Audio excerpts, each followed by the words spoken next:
Hi, good evening and welcome to another edition of Little Atoms with me, Neil Denny, and with Padraig Greedy. Little Atoms is a live talk show about ideas. Each show features a guest from the worlds of science, journalism, politics, academia, human rights or the arts in conversation. Our guests bring ideas that are challenging, sometimes controversial, often polemical, but always interesting. And we're joined tonight by Douglas Murray, who Padraig is now going to introduce. Good evening. Douglas Murray is a best-selling author and commentator based in the UK. His most recent book is the critically acclaimed Neoconservatism, Why We Need It, which Christopher Hitchens praised as a very cool but devastating analysis. He appears regularly on the television and radio across Europe and America. He is a trustee of the newly founded European Freedom Fund and a member of the advisory board of the European Institute for the Study of Contemporary Anti-Semitism. Since April 2007, he has been director of the Centre for Social Cohesion in Westminster, London. Sorry about that. You're a mouthful. Good evening, Douglas. Evening. Managed to struggle through that. So I think we won't dwell too long on this, but going back to your last book, Neoconservatism, Why We Need It, I think what needs to be clarified for a lot of people is neoconservatism, what is it? Well, it was always said that neocons were liberals who'd be mugged by reality. There's now a sort of phenomenon of second-generation neocons who've never gone through the sort of trot upbringing that, say, the first generation had. But generally speaking, I mean, I say that we tend to be people who look at the world through a particular perspective. It's not a school of thought as such. It's certainly not an organised grouping. We sort of straddle a sort of liberal and old-school conservative divide. I'd say that we're realists who also believe that although realism is a good way of looking at the world, it's not always the best way of acting in the world. And you can look at the world through realist spectacles, but act in the world as you'd like to make it. I.e., we can do better than just managing. Mm-hmm. So how would this contrast, or does it contrast with classical British conservatism? Well, classical British conservatism, I'd have said, has several major differences from neoconservatism. One of them is that typical sort of British conservatives tend, among other things, to be exactly the sort of management types. I mean, you sort of manage the world. The 1990s was a big, a particular situation in the Balkans was a big wake-up call for many of us. You sort of saw a conservative government that really not only had lost its moral compass, fairly obviously, but didn't really recognise that force can be a force for good, as it were. This is a problem with the left as well, broadly speaking. The left often believes in progressive ends, but doesn't believe in the use of force. Conservatives don't believe in the progressive ends, but do often believe in the use of force. Neoconservatives believe in the progressive ends and the progressive possibility of the use of force. So we're, as it were, sort of alienated from everyone. So what are those progressive ends? I mean, what are the values that you're talking about? Well, mainly the belief that societies find their end point, their end point, that is the point of fruition in representative liberal democracy, and that this is something you have to fight for, you have to keep fighting for, and just because you've got it yourself doesn't mean you don't encourage other people to get it. I mean, you don't say, well, I'm all right, Jack, we're fine here in Britain, we'll allow our brethren in Iraq or elsewhere to continue to live under sink dictatorships. We think we can do better than that. Now, there's then a follow-on problem about whether or not the use of force is always applicable, and of course it isn't. But there are occasions when I think the liberation of peoples from tyranny should be something we do, and not just wish for. These seem liberal values, really. I mean, what's the difference? What's the nuance that sets somebody who calls himself a neoconservative apart from your everyday liberal who believes in secular democracy and? Well, nothing other than, they say, we tend to sort of act on it. I mean, the joke used to go that if a neocon was a liberal who'd been mugged by reality, what was a neoliberal? And the answer was a liberal who'd been mugged by reality but who refuses to press charges. And neocons have never been accused of not pressing charges. So where is the neoconservative project now? I mean, we can look at Iraq. Iraq was a secular state. No, it wasn't. Of course it wasn't. It was an incredibly depraved state, but no, I mean, it was not a secular state. Saddam Hussein had set himself up as a religious figurehead. He had religious ambitions, as it were. You can't separate out. This was not a secular state.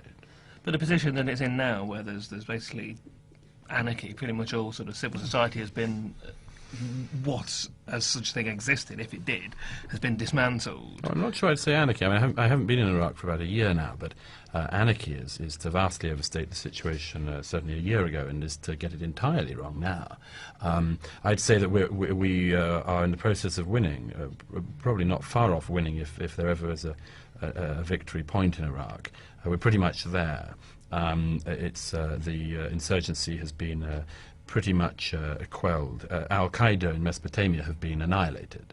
They've retreated to their last stand, from which they're being got rid of at the moment. And I think this is good and important work. Iraq has taken 5 years, thanks to the forces of international jihad. Has taken 5 years, longer than we would have hoped it would have done, to have got properly on its feet as a working democracy where the people are able to turn up to the polls without such a fear of being blown up and massacred by their alleged co-religionists. It's taken 5 years. That's regrettable, but I mean, I'd point you to the example of somewhere like Malaya. Malaya, it took 10 years for the British to get on top of the insurgency there. These things do take time. So that's it, is it? It's just that it's not working. It's just that we haven't given it enough time. No, I mean it is pretty much working at the moment. I mean you have for instance, this extraordinary sight of Jalal Talabani, who under Saddam Hussein's reign and previously was hiding in the mountains with his guerrilla fighters, as they then were. You see this man, a great Kurdish leader, a great Kurdish fighter, now occupying the post of president of Iraq. I think this is a fairly impressive bit of progress. This isn't to say, I repeat, this isn't to say that Iraq is by any means in a perfect situation, but I would argue that it is currently in a much better position than it was going to be at if, for instance, we'd left the country to the successor regime of Uday Hussein or his charming brother. You don't get a choice sometimes between the greatest option in the world and the worst. I think we had a bad option in Iraq in having to liberate the country from the Hussein family. The worst option was to leave them in place. Mm-hmm. So you say correctly that Al-Qaeda in the region, and Al-Qaeda more broadly, as I understand, is, as we originally understood it, is on its knees, to say the least. But there is an argument put forward by people on the right and the left that the wars in Afghanistan and Iraq have invigorated rather than diminished militant jihadism. Well, what you end up there is you end up in a logical kind of whirlpool, mm-hmm. because if when your cities are attacked by people who've been provided by training camps in Afghanistan, for instance, just to take that one, if you decide that when you're attacked you can't attack back, because if you did you would create the problem, you end up in the problematical situation where you'd have to admit that or believe that terrorism is caused by us reacting to terrorism. Now, in my opinion, militant Islamist fundamentalism has a very distinctive force of its own, which could get on perfectly nicely without our interventionist assistance, if you believe that's what it is. Mm-hmm. You can always find a reason. We don't intervene in the Balkans, and jihadis train to attack us because we don't intervene. You do intervene, and jihadis train to attack you because you do intervene. You have forces in the north of Saudi Arabia, which Mr. bin Laden cites as being a reason to attack us on 9/11. You move the troops north from Saudi Arabia into southern Iraq, and he doesn't write a letter of thanks. I mean, do you really want to apologise for East Timor, mm-hmm. one of their crucial points of hatred towards us? No, I mean, I think we have to some extent, not at 100%, but to some extent be fairly dismissive of the jihadis' claims that just because we have reacted to them, just because we've annihilated one of their training camps, just because we've sunk a dictatorship which supported their causes and paid, in the case of Saddam Hussein, for instance, paid the families of suicide bombers in Israel, that if we do those things to get rid of those people, that we must be bringing it on ourselves. Come on. Yeah. But is there...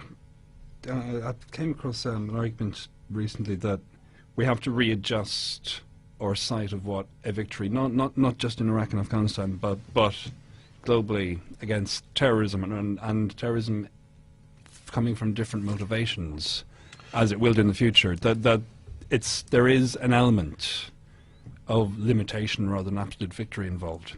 Sure. Well, the war on terror, an unpopular phrase. Increasingly unpopular phrase, I think, after Mr. Bush leaves office. But the war on terror, I've always said, will never have a ticker tape parade at the end of it. There will never be a point when our troops are all home and where everyone can celebrate a victory.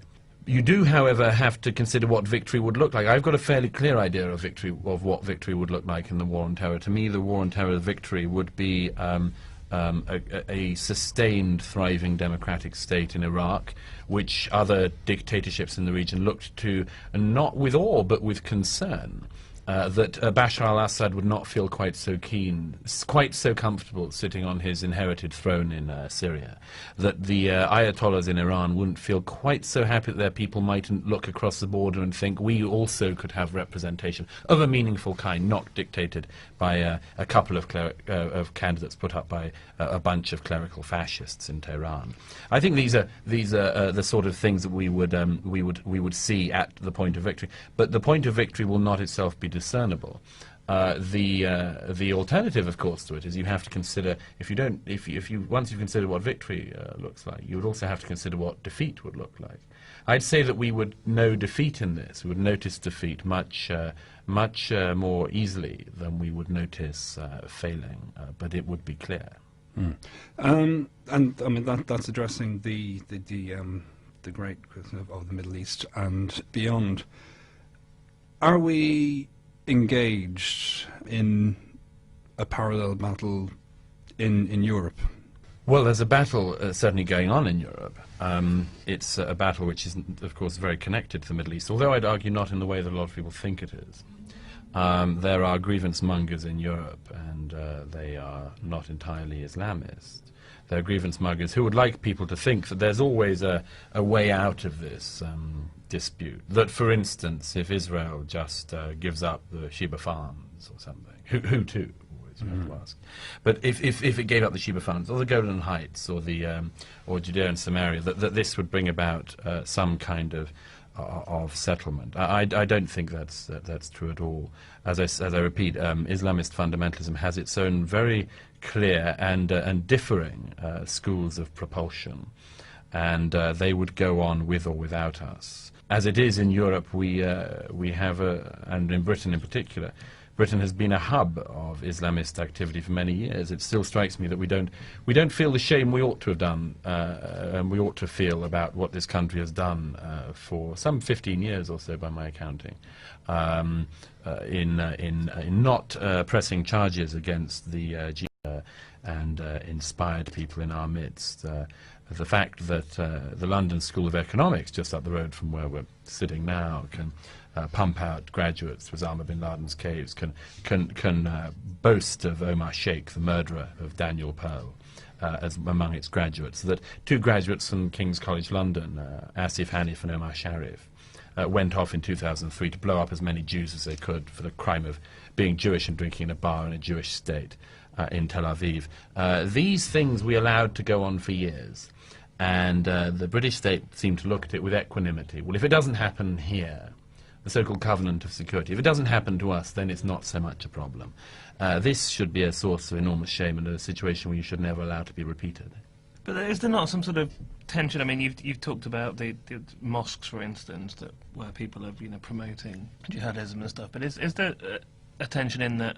This is the idea that the very idea of freedom of speech and things are the things that we're promoting and trying to protect and fighting for. Is there not some sort of to what extent can you stop people promoting ideas in this way? The thing is this. Yes. Mosque radicalization in this country is another element of it. It happens that mosques are not the only places. Schools, universities, and others just as guilty of pumping out these forms of hatred, partly helped by our alleged friends. I'm sorry you can't do air quotes on radio, but our friends in Saudi Arabia. I think the form is so-called. So-called friends in Saudi Arabia. Look, the freedom of speech argument on this goes, to my mind, as follows. Freedom of speech stops at the area at which people are openly inciting murder, where they actually say that people should kill you. I don't actually have a problem, or much of a problem, with the right of Islamists to say what they think. I tend to think it makes things easier if people express their opinions. At least you know where you stand. If the Islamist extremists were to sort of fall into the PC trap, you know, I mean, we'd have a lot of a harder job. Bless them, they tend to make their thoughts felt and known. But to my mind, the deal is this. I mean, I and anyone else in this country can any day find material and read material and hear material pumped out of mosques and other institutions in this country which have been subjected to Islamic radicalization. The slow process of turning moderate or progressive Islamic generations in this country into the current generation, where people are more likely to be radical than their fathers or grandfathers were, sort of reverse relationship with the country to that which we would hope for. We can hear this any day. As a gay man, I quite often hear mosques preaching the murder of people like me. I can read their opinions about people like me. I can read them describing our female relatives, sisters, friends, wives if you have them, or wife if you have one. You can read them talking about your womenfolk in the most disgusting way, describing them as cattle, effectively half your own worth. We can read of our Hindu friends being described as a vermin, as polytheists, not even subject to the rules of dimitude open to non-Muslim monotheists. We can see these things. We can read about what they want to do to our Jewish friends, and we can hear and read that pumped out every single day. And the one thing we ask in return is that we get to say what we think about them. And that right is currently denied, I would argue. It has been denied by, it is slowly being denied by law, and it has been denied for a long time by a not very subtle process of intimidation against those people who say, well, we don't subscribe to this, we don't believe this, and we don't have very much respect for you if you do. I'd like to talk a bit about what you think the prospects are for the future. We've got, interestingly, the entire period of time of from 9/11, the war on terror. We've had the Labour government, and Tony Blair has basically alienated himself from most right-thinking people by being quite on message on that. We're probably looking at a few years of Conservative government now. What do you think are a couple of weeks ago, George Osborne, the Shadow Chancellor, was criticising the huge city bonuses that might have been proffered, and the Conservative Party are billing themselves as environmentalists, for instance. I mean, what do you think is the? I suppose we should tie in as well that America is presumably going to spend the next 4 years under Obama as well. I mean, what do you think are the prospects for the next few years? Well, to separate them out, I mean, in this country at any rate, I mean, yes, I think well, certainly until the last few days it looked very inevitable that we'd have a Conservative administration. I still think it is pretty much inevitable. I had the sad misfortune to have to attend a day of the Conservative Party conference the other week, and came back with a blinding depression, I have to say. It seems to me that the party has prepared not for government but for a photo shoot.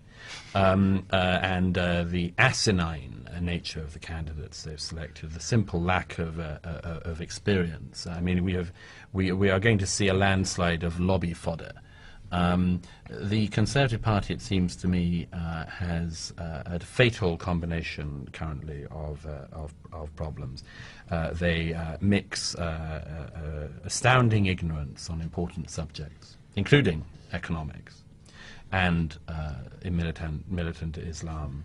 They combine ignorance with a terrible sense of cowardice, and that combined additionally with a sense of a right to the position they're about to walk into. that as if by right in a two-party system, and they're correct about this, sadly, but as if by right you will one day, if you sit around long enough and you don't say anything long enough, it'll be okay. One of my bugbears about this at the moment is that the Tory front bench have clearly, for instance, been told not to use the words Islamist and fundamentalism in the same sentence. I've done a number of panels in recent weeks with members of the Shadow Cabinet, and every time they lambast me for referring to the problem by its name. They call it criminality. I think this is ignorance and cowardice, and cowardice because I know that the reason they're doing it is in order not to get into this discussion. But if they're not going to debate this as a political party, if they're not going to raise the issue, and if we retain a Home Secretary who believes that a person who plants a car bomb outside a ladies' club night in central London and wants to blow up the people fleeing from the first blast, that isn't a terrorist or an Islamist or a jihadist, that's a criminal. You know, like somebody who steals your watch or your handbag. That's a criminal. The Conservative Party have fallen into this. They are pandering to the worst elements of democratic populism in doing so, and I don't think it'll get them anywhere. It doesn't deserve to get them into government. Certainly doesn't deserve to get them into government. I wish we had people with principles in power, but we don't. But is that not just the criminality aspect? Is that not to an extent? And this is something I want to move on to. Actually, are we looking at a return to pre-Thatcherite conservatism? But first of all, is the idea of describing these acts as criminal rather than terror, is that not a bit of a rehash of Thatcher's position in the late 70s, early 80s concerning the IRA?